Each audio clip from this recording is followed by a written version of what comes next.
Unacademy दे रहा है आपको Unacademy iconic subscription CSIR UGC net के लिए। S your CSIR UGC net preparation with Unacademy plus और अनअकैडमी आइकॉनिक सब्सक्रिप्शन। इसमें फ़ायदा क्या है आपको? अगर आप अनअकैडमी प्लस जो है के लिए एनरोल करते हैं तो अनअकैडमी और आइकॉनिक दोनों में आपको लाइव क्लासेस मिलते हैं, टेस्ट सीरीज मिलते हैं, अनलिमिटेड प्रैक्टिस मिलते हैं, स्ट्रक्चर शेड्यूल भी आपको वहाँ पे मिलता है। अब जो आइकॉनिक को अलग बनाता है अनअकैडमी प्लस से, वो है कि आइकॉनिक में आपको पर्सनल कोच दिया जाता है, study planner and bi weekly reviews आपको मिलता है, स्टडी बूस्टर सेशंस भी आपको दिया जाता है, पर्सनलाइज डाउट सॉल्विंग भी होता है, SOP एंड इंटरव्यू प्रिपरेशन भी आपको कराया जाता है, प्रिपरेटरी स्टडी मटेरियल भी आपको जो है अनअकैडमी आइकॉनिक में दिया जाता है। तो अगर आप जो है सब्सक्राइब कर रहे हैं अनअकैडमी के CSIR UGC नेट प्लान को, तो प्लस में आपको ये चीज़ें मिलेंगी जो मैंने मेंशन किया, जिस पर ग्रीन टिक है, और आइकॉनिक में आपको सारी चीज़ें मिलती हैं। तो आप दोनों में से कोई एक चूज़ कर सकते हैं जिस अगर आपको लगता है कि आपको ज़्यादा हेल्प की ज़रूरत है, और इसका लिंक जो है इस वीडियो के डिस्क्रिप्शन में है। नेक्स्ट, अनअकैडमी एक्सेलरेट लाया है your chance to win 100% scholarship for CSIR UGC NET subscription. फरवरी 28 को संडे 12 बजे से लेकर 1:30 बजे तक यहाँ पे ये फिजिकल साइंसेस के लिए टेस्ट होगा आपका। आप इसके लिए भी इनरोल कर सकते हैं, लिंक इस वीडियो के डिस्क्रिप्शन में है, जहाँ पे 30 क्वेश्चन रैंक रहेगा आपका, और रैंक 1 2 को 100% स्कॉलरशिप मिलेगा सब्सक्रिप्शन पे, रैंक 3 से लेकर रैंक 3 जिसका रहेगा 75% स्कॉलरशिप रहेगा सब्सक्रिप्शन पे, rank 11 to 35 50% scholarship on subscription, and for rank 36 to rank 150 25% scholarship आपको मिलेगा सब्सक्रिप्शन पे। ऐसे ही सेम आपके पास चांस है कि आप अगर केमिकल साइंसेज वाले हैं तो यहाँ पे भी 28 फरवरी को ही संडे को 12 बजे से लेके 1:15 तक भी यहाँ पे आपको चांस है अनअकैडमी एक्सेलरेट में पार्ट लेने का, जहाँ पे आपको मौका मिल सकता है 100% स्कॉलरशिप आपको मिलता है CSIR UGC नेट के प्रिपरेशन के सब्सक्रिप्शन पे। ओके, यहाँ भी सेम चीज़ें हैं, रैंक 1 से रैंक 2 के लिए 100%, रैंक 3 टू रैंक 10 के लिए 75%, रैंक 11 के लिए रैंक 11 से रैंक 35 के लिए 50% scholarship, and for rank 36 to rank 150 you will get 25% scholarship on the subscription. तो लिंक जो है इनके जो है इस वीडियो के डिस्क्रिप्शन में है, आप जा सकते हैं अगर आपको अनअकैडमी प्लस, अनअकैडमी आइकॉनिक या इसमें पार्ट लेना हो या इसमें पार्ट लेना हो। सब्सक्राइब कीजिए अनअकैडमी के प्लस या उसके आइकॉनिक को, और आज ही जो है 10% का फायदा उठाइए मेरे रेफरल कोड का यूज करके। जब भी आप सब्सक्राइब करने जाइए अनअकैडमी प्लस या उसके आइकॉनिक को, तो वहां पे रेफरल कोड एंटर कीजिए botany10 और आपको इंस्टेंटली उस कोर्स पे 10% का डिस्काउंट मिलेगा। Hello friends, welcome to channel masters of botany. Again बात करते हैं हम इकोलॉजी का, जो हम सॉल्व करा रहे हैं क्वेश्चन बनारस यूनिवर्सिटी का, उसका पार्ट 11। यहाँ पे हम क्वेश्चन नंबर 146 से लेके 160 तक का डिस्कस करेंगे। Which green house gases is more warming potential than other gases. यहाँ पे बात होती है कि देखिए, एक तो होता है ग्रीन हाउस गैसेस, आपको पता है ग्रीन हाउस गैसेस में किस गैस का कितना कंट्रीब्यूशन है। अगर हम आज देखें, अगर आप जैसे 2020 चल रहा है, अगर आप इसमें देखेंगे जो भी अभी तक के जो गैसेस कंट्रीब्यूट सबसे ज़्यादा करते हैं, तो उसमें आपको मिलेगा कि कार्बन डाइऑक्साइड। ठीक, लेकिन यहाँ पे पोटेंशियल की बात हो रही है, ना कि कंट्रीब्यूशन की। कंट्रीब्यूशन और पोटेंशियल दोनों अलग अलग चीजें हैं। कंट्रीब्यूशन मतलब अभी जो गैस सबसे ज्यादा कंट्रीब्यूट कर रही है, और पोटेंशियल का मतलब होता है किस गैस में सबसे ज्यादा पोटेंशियल है। ठीक, तो पोटेंशियल और कंट्रीब्यूशन में डिफरेंस है। कंट्रीब्यूशन कम भी हो सकता है अभी के लेवल में, पर उसका पोटेंशियल ज्यादा हो सकता है, क्योंकि वो कम अमाउंट में है इसलिए वो कंट्रीब्यूट ज्यादा नहीं कर रही है, लेकिन उसका पोटेंशियल और सारे गैसेस जो कंट्रीब्यूट कर रहे हैं उससे ज्यादा होता है। तो कभी भी आपसे कोई पूछे कि ग्लोबल वार्मिंग में सबसे ज्यादा गैस कौन सा कंट्रीब्यूट करता है, तो आप बोलेंगे कार्बन डाइऑक्साइड। और कभी आपसे कोई पूछे कि सबसे ज्यादा वार्मिंग पोटेंशियल किसका होता है, तो आप क्या बोलेंगे, क्लोरोफ्लोरोकार्बन का। तो जो ग्लोबल वार्मिंग पोटेंशियल है, it is the heat absorbed by any greenhouse gas in the atmosphere as a multiple of heat that would be absorbed by the same mass of carbon dioxide। तो हम इसको carbon dioxide को reference रखते हैं, वो जितना जो है हीट एब्जॉर्ब करता है उसके कंपैरिजन में और सारी जो गैसेस हैं वो कितना उससे ज्यादा अमाउंट में ये आपका जो हीट है वो एब्जॉर्ब करता है, कितना कम कितना ज्यादा। तो जैसे CO2 के लिए अगर आप बोलेंगे ग्लोबल वार्मिंग पोटेंशियल तो 1 होता है, ठीक। वैसे ही अदर सारे गैसेस का इसके रेफरेंस में आप रख सकते हैं, ठीक। जैसे आप मीथेन का देखेंगे, अगर ग्लोबल वार्मिंग पोटेंशियल 20 ईयर्स का तो 86 या 84, ठीक। वैसे ही नाइट्रस ऑक्साइड का 268, ये हाइड्रोक्लोरो कार्बन है, फिर क्लोरोफ्लोरोकार्बन है, ये सबसे ज्यादा होता है, फिर कार्बन टेट्राफ्लोराइड, ठीक है। तो ये जो क्लोरोफ्लोरोकार्बन होते हैं इनका ग्लोबल वार्मिंग पोटेंशियल बहुत ज्यादा होता है। क्वेश्चन नंबर 147 पे आते हैं, which chemical toxicant cause knock knee syndrome. यहाँ पे आपको बताना है ये जो नॉक नी सिंड्रोम है ये किसके कारण होता है। जो नॉक नी होता है ये कंडीशन होता है जहां पे आपका जो नीज है ये बेंड हो जाएंगे इनवर्ड, मतलब अंदर की तरफ से, एंड टच और नॉक अगेंस्ट अनदर, और वो एक दूसरे को टच करने लगते हैं, ठीक है, side to side.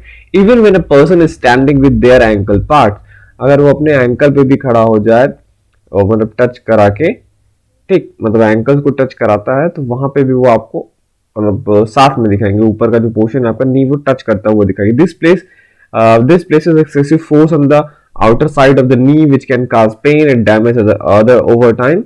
Knock knee syndrome is caused by fluoride pollution. तो सबसे पहले आपको ये देखना है कि फ्लोराइड है ये ही नॉक नी सिंड्रोम कॉज करता है, ठीक है। उसके बाद अगर आप इसका वो देखेंगे, ये देखिए, ये जो मैं आपको बता रहा हूँ इससे कहते हैं आपका नॉक नी सिंड्रोम में ये होता है कि आपकी जो दो नीज है या जब खड़े रहेंगे तो ये दोनों टच करेंगे, ठीक। Most prevalent index organism for faecal contamination in ground water is, कह रहा है कौन सा इंडेक्स ऑर्गेनिज्म है जो फीकल कंटामिनेशन के लिए वो भी ग्राउंड वाटर में यूज किया जाता है।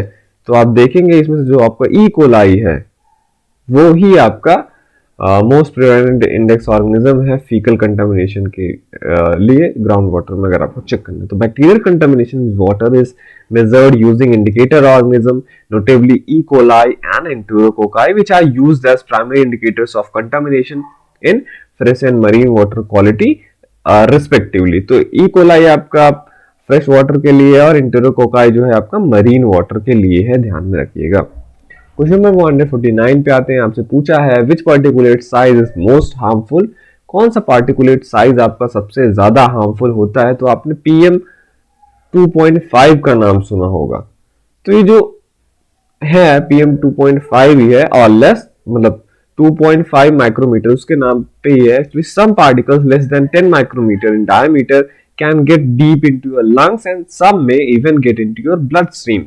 Of these particle less than 2.5 micrometre in diameter, जिन्हें हम फाइन पार्टिकल बोलते हैं, PM 2.5 pose the greater risk to the health. जो 2.5 माइक्रोमीटर है उससे छोटे जो पार्टिकल साइज के होते हैं जिन्हें PM 2.5 बोलते हैं वो सबसे ज्यादा हार्मफुल होता है।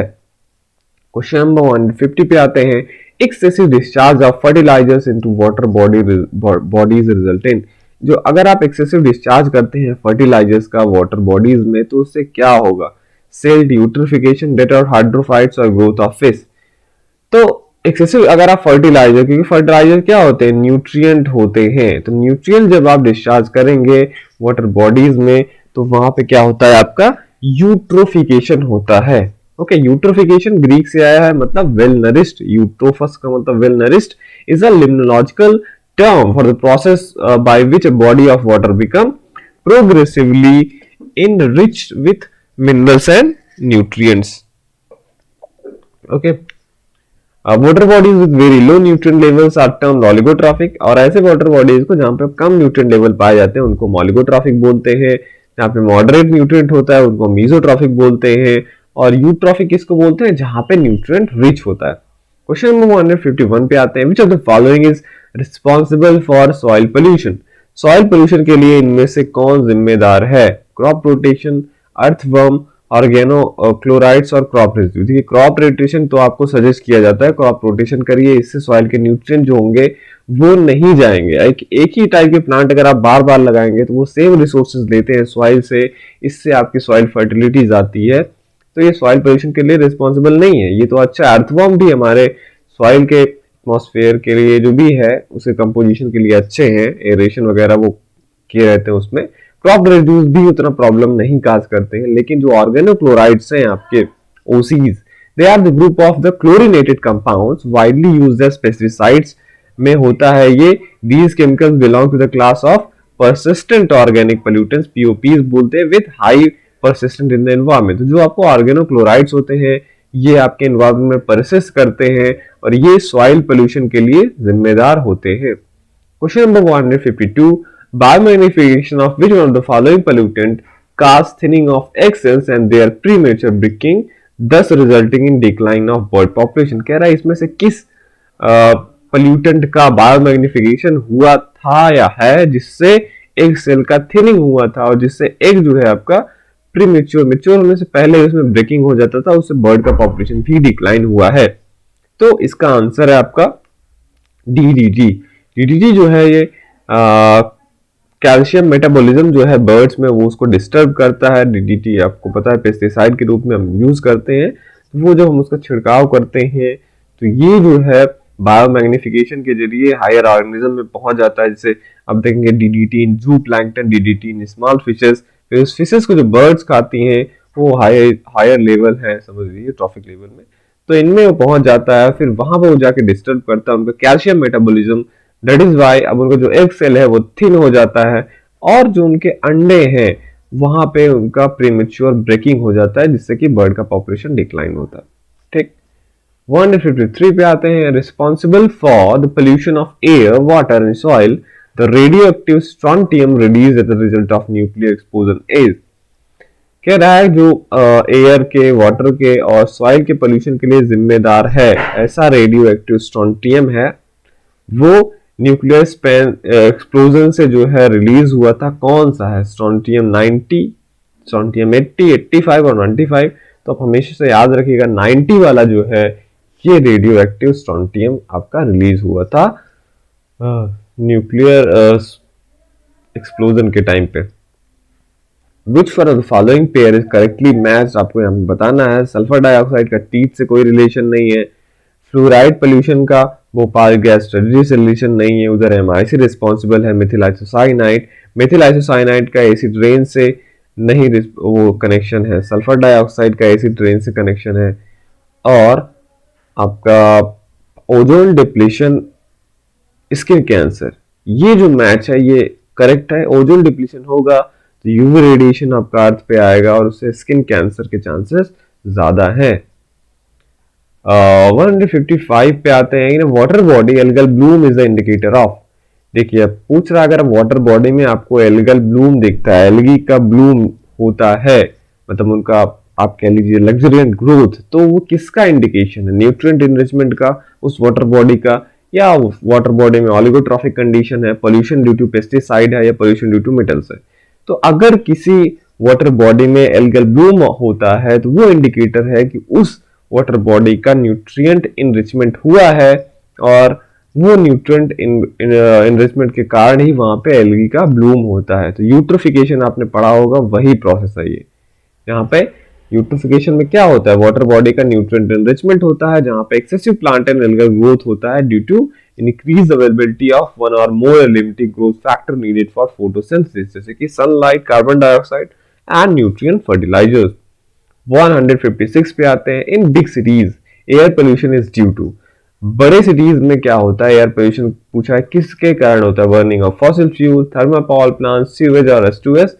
तो जो फॉसिल फ्यूल्स हैं, पेट्रोल, डीजल, ये सारे जो हैं इनके कारण जो है बड़े सिटीज में एयर पोल्यूशन आपका होता है। Most of this air pollution we cause result from the burning of fossil fuels such as coal, oil, natural gas and gasoline to produce electricity and power our vehicles।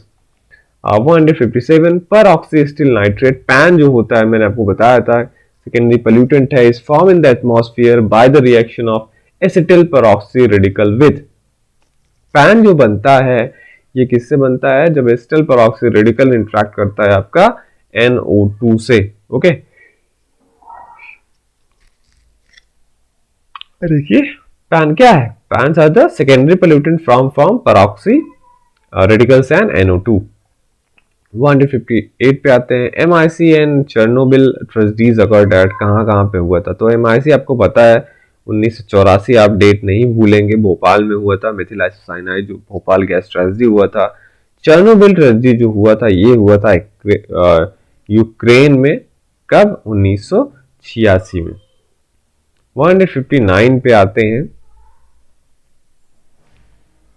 Which of the pollutant causes leaf curling? किस pollutant से leaf curling होता है? तो sulphur dioxide क्या है? एक major air pollutant है जो वेहिकुलर एमिशन से, आपको पता है अभी मैंने बताया, इंडस्ट्रियल एमिशन से निकलता है।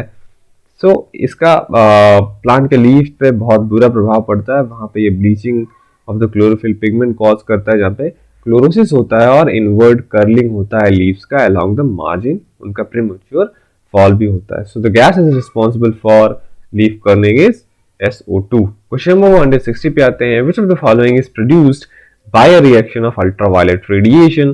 तो आपको पता है कि कार्बन मोनोऑक्साइड ना तो फ्लोराइड ना तो SO2, ये जो आपको ओजोन है ये अल्ट्रावायलेट रेडिएशन के रिएक्शन से बनता है।